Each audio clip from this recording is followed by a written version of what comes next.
আমি প্রত্যেকদিন সেবা দিই। ভাইপো বলছে নন্দীগ্রাম থেকে অনেক অনুরোধ গেছিল। কেউ অনুরোধ করেছিল? সুফিয়ান কে অনুরোধ করেছিল? কে অনুরোধ করেছিল? মামুনির গায়ে বোম ফেলেছিল যে, কে অনুরোধ করেছিল? দেবব্রত মাইতিকে খুন করেছিল যারা, কে অনুরোধ করেছিল?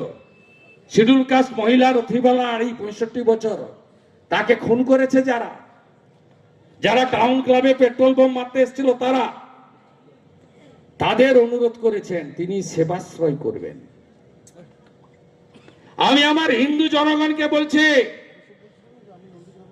চুরির মাল আছে, ভোটের আগে ট্যাবলেট বিতরণ করতে আসছে। ট্যাবলেট খাবেন না। আমি তো কম বেশি ডেলি সেবা দিই।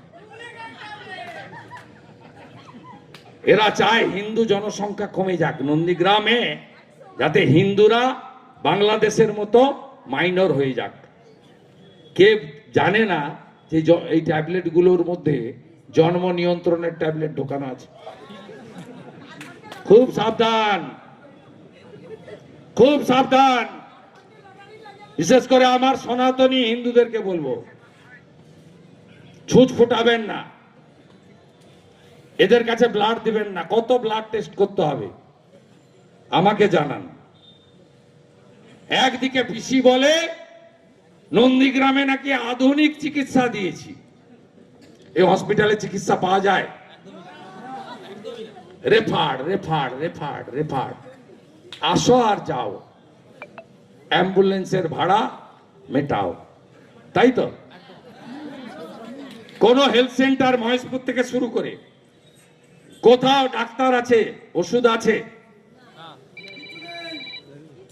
1,08,000 ভোট তো পেয়েছিলেন আপনি, 5 বছরে এসেছেন একদিন। আমি তো 2,000 ভোট বেশি পেয়েছি। আমার ক্ষমতা কম, এমএলএ এর ফান্ড কম, বিরোধী দলনেতা বলতে পারে, করতে কম পারে, মানে তার সুযোগ নেই, সরকারি দল নয়। আপনারা আমাকে উৎসবে, বিপদে আপদে, আনন্দে দুঃখে কম বেশি দেখতে পান। গোটা রাজ্য ঘুরে বেড়াই, তার সঙ্গে আমার মন্দির, আমার ভদ্রাসন নন্দীগ্রামেও আমি আসি, চেষ্টা করি। 3টে অফিস খুলে রেখেছি, যতটুকু পারি পরিষেবা দেওয়ার চেষ্টা করি। আপদে বিপদে দাঁড়াই, মেসেজ পাঠালে পড়ি।